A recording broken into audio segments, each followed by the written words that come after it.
Cirque du Soleil founder Guy Laliberté is seeking buyers for his stake in the performance company, and the deadline for offers is next week. My colleague Jacquie McNish has been following the auction. So Jacquie, who are the likely buyers here? Well, I think we're down to a core group. I think there were a lot of interested buyers in Canada and outside Canada because this is such a great brand name. It's one of the great entertainment companies in the world. People got inside the data room, they looked at the books. They're very concerned about the declining profitability, declining attendance for a number of the shows. They've got some big hits, but they got some big problems as well. And so what we understand is that they are down to a core group of mostly private equity investors, some from the United States, some from Europe. There may be a strategic buyer, maybe someone like a Disney or someone like one of the big entertainment hotel companies in Vegas might be interested, but it feels like this has become a financial play. So how about local interest? I mean, Cirque is a great Canadian brand as well with a founding office in Montreal. How about the Case? Could they be interested?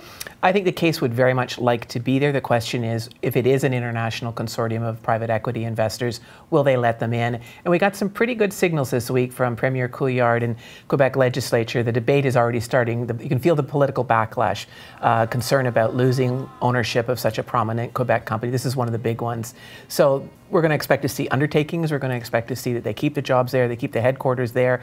And Premier Couillard signaled pretty loud and clear that they would expect to see a major Quebec investor there, and that sounds a lot like it's the case. And it's really no surprise that private equity would be interested in this asset. We've seen them come in on some pretty big Canadian brands that are hard to replicate. That seems to be what private equity likes. So Bain Capital getting Canada Goose, Jackets, or 3G Capital, the Brazilian private equity firm that came in with Burger King for Tim Hortons. I mean, these are strong Canadian brands that also had aspirations to globally as well, which I think Cirque does too, right? Yeah, and I think that's part of the story here. Guy Laliberté has owned this company for 30 years. This is a guy who was a street performer. He used to blow fire on the streets to raise money. He's done a magnificent job in growing this company, but can he go any further? Doubtful. Where's the big market? Southeast Asia.